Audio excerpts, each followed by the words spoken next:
Hello, my friend, and welcome to Fantasy Turf 4, a show where we've got 64 teams going head to head to see who's the ultimate champion. I got an interesting interview for you today. We have Desmond Ordonez, who has a podcast called It's My Turn to Talk. It was an awesome conversation with him, although he is a Cowboys fan, but we get into it in the interview, and excited for you guys to meet him and welcome him to the league. And like we talked about on our live show, we do have all these interviews starting to roll out. There are 64 of them to go through, so quite a bit of content between here and the NFL season. But I'm so excited to introduce you guys to the cast of Season 1 of Fantasy Turf War. Really interesting people, all different backgrounds, all great stories, and I can't wait for you to meet them. So without further ado, let's go ahead and jump into the interview with Desmond Ordonez of It's My Turn to Talk podcast. All right, we are here this afternoon with Desmond Ordonez. Good afternoon, sir. How are you doing? Good. How's it going? So far, so good. Upright and above ground, so I can't complain. Good to hear. Good to hear. Yeah. All right. So, wanted to first thank you for your interest in joining Fantasy Turf Wars. This is a pretty exciting thing that we're setting out to do, and I'm really glad you could be a part of it. For sure. Thank you for bringing me on. I'm really excited. I wanted to start today's discussion by talking about some of your writing background and some of the interesting things you're writing. Can you give us a little bit of a description on what you're writing about and where people can find you there? Oh, for sure. Well, I started writing, probably about 5 years ago. I did most of my writing on my own personal blog. I use the WordPress platform. It's called It's My Turn to Talk sports blog. Like I said, a couple years with that one. That's where I have most of my writing.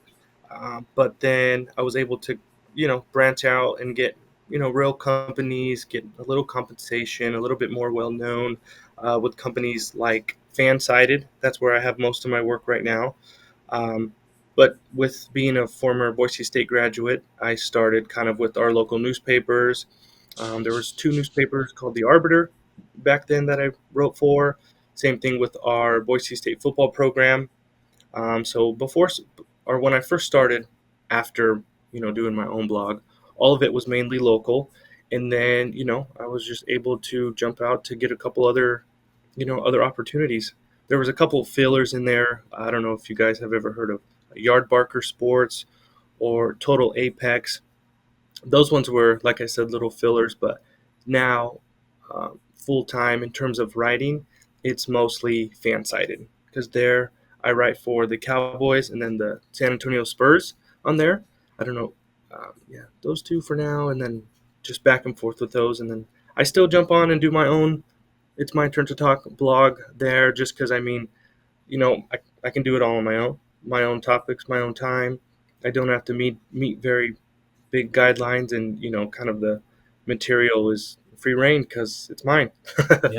Yeah, I can appreciate the freedom there, and we'll discuss the obsession behind you in a little bit there. But So I wanted to deep dive a little bit into that. So what is it that piques your interest, like specifically about writing? Like what motivates you to write, or like how'd you get started there?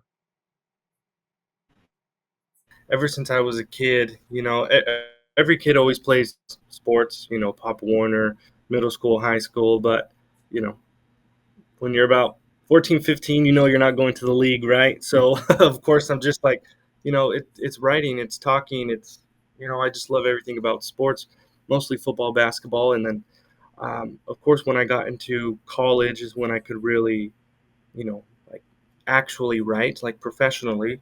But even when I was a kid, like in middle school, I would just, do little funky reports or just write for fun, find my dad's laptop somewhere and do sports PowerPoints, just kid stuff, So I've always just either wrote about it, argued about it, talked about it. It's just, like I said, the dream to be in the league failed, of course, in high school. But that's the thing I love about sports media is anybody can do it. You can do it your own way, and it's always there. It's just that's what I want to do for sure. That's my thing, I guess. That's my thing.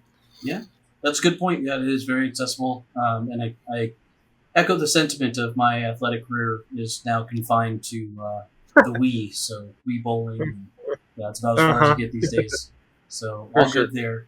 All right. So today you're here to in Fantasy Turf War to represent your podcast. It's my turn to talk. So that's a Uh-huh. very interesting name. Can you give us a little insight as to like where that comes from or what the background is, and then maybe dive into what that show's all about? For sure. Well, when I first started writing, still for WordPress, I think I was about 18. It was just for a buddy of mine who, had a platform. But then, like a year into it, I started my own, and it took a while to come up with the name. It was like Desmond's Podcast, Do Sports, all that basic, not very creative stuff. I'm not sure that It's My Turn to Talk is creative anyway, but it's a little bit better than the other ones. It makes a Um, statement, I that's for sure. I think it definitely draws attention. So I think it's good. Oh, good to hear then. I mean, I just wanted to do it because, it's my turn to talk. It's, I guess, my sports blog, that one, it could have been like it's my turn to blog or express or things like that. But, you're still talking in your sports blog. People are listening to you.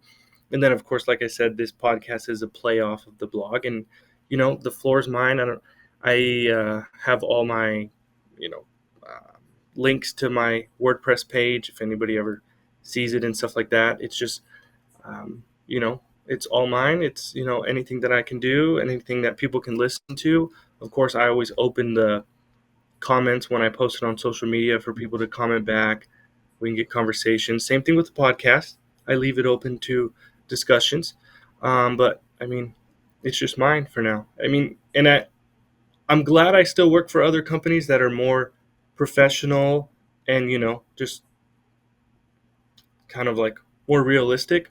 But it's awesome to come back on my podcast because, like I said, I can do what I can do. I mean, I got a pad that I write down my script just like any, like professional podcast. But I mean, it's just, it's your own thing. And I think I love that I can be able to keep this in the back, even though it's just like my hobby, things like that, because, I don't want to fully jump into only being kind of like a corporate writer. Of course, that's what I want to be because, you make money, of course. I want to make a living out of this eventually.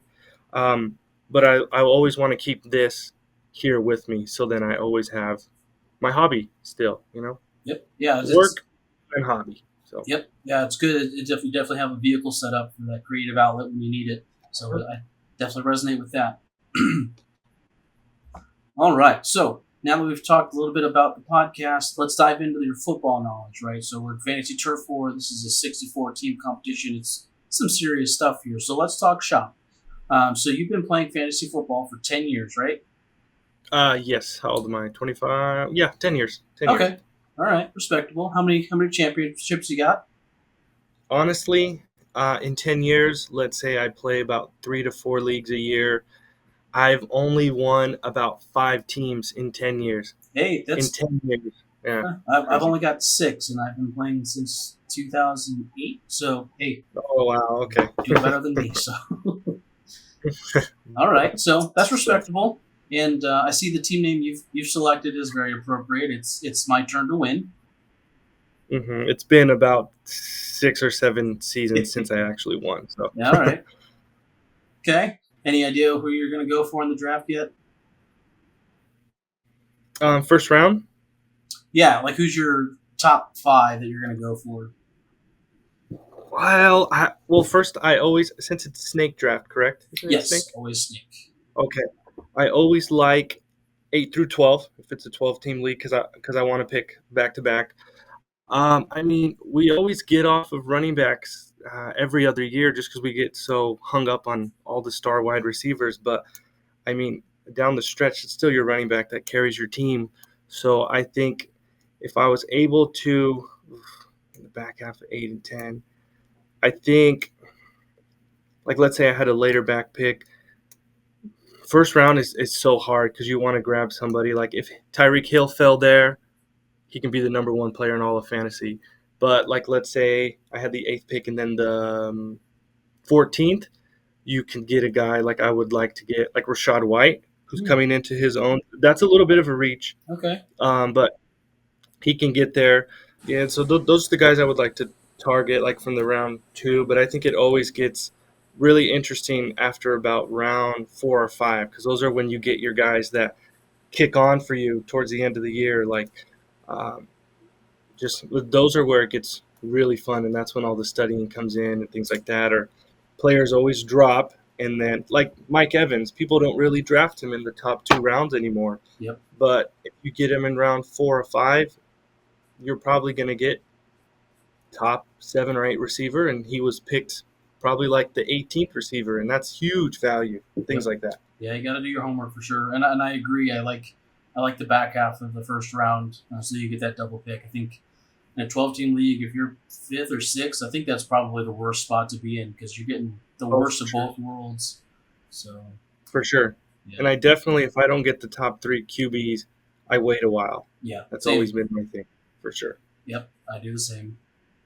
All right, so we do have to talk about the giant one-star elephant in the room behind you, and that is your love of the Dallas Cowboys. So you are For sure. from Boise, Idaho. How did Mm-hmm. you come about being a San Antonio and a Cowboys fan? Okay.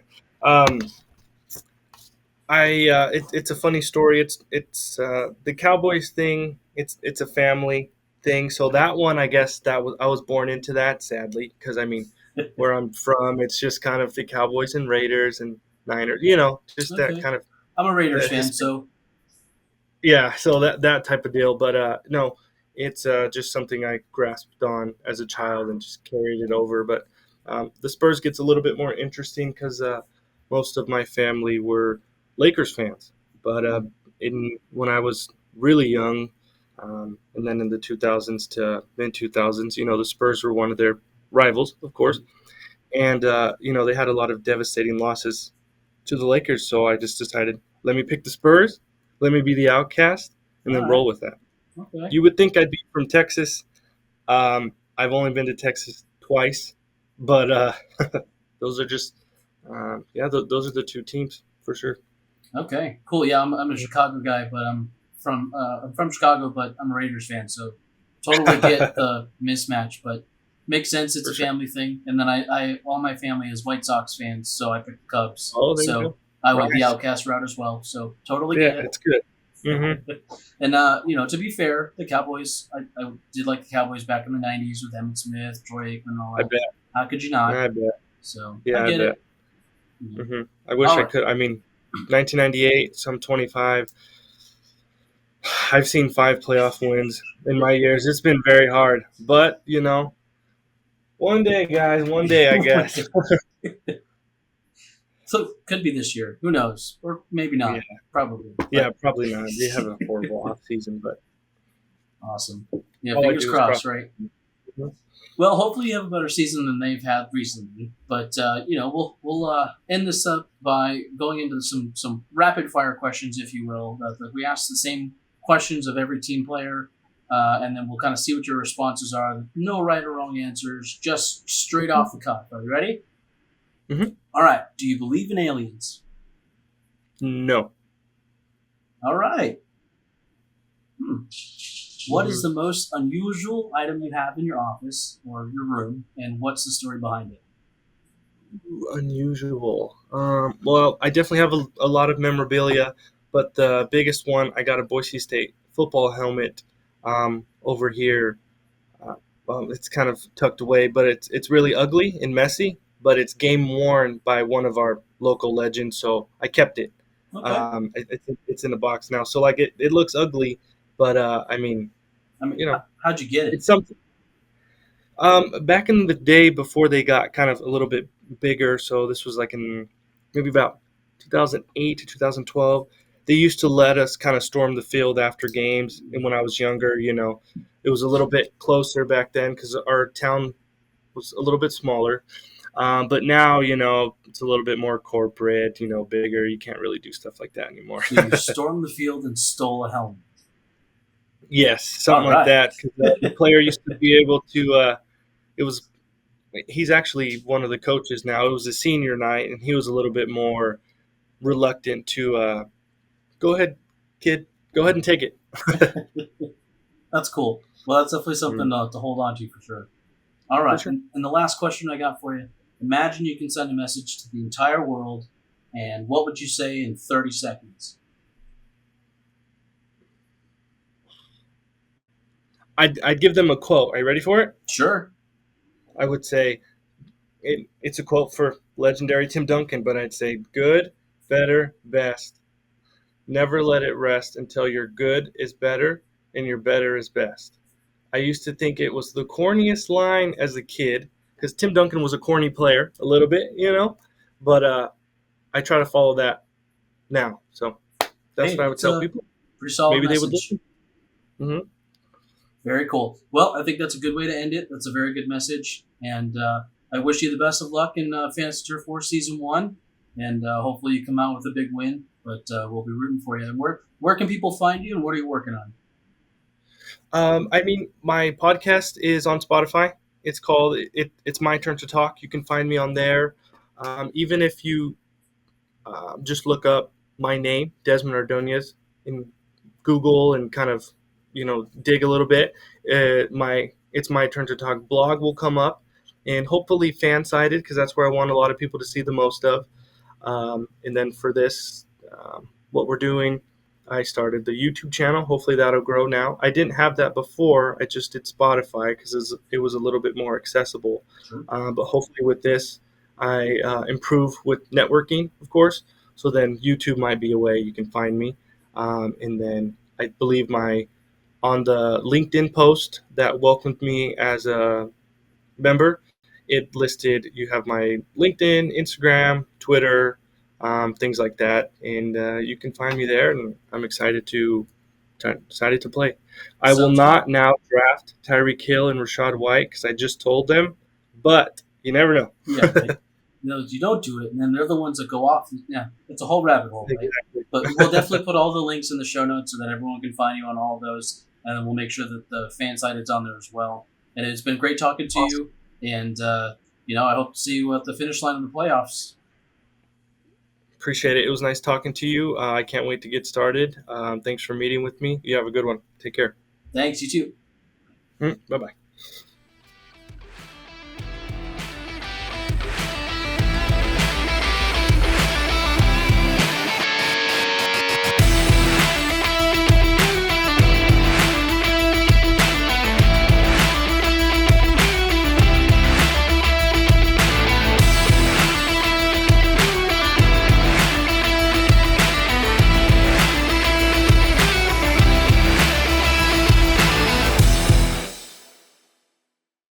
Oh, I guess on the season, it says the playoffs. At the end of the regular season, week 14, the top two teams of each division will advance to the playoffs. Does that mean there's 64 fantasy teams? Yes. Oh, okay, so holy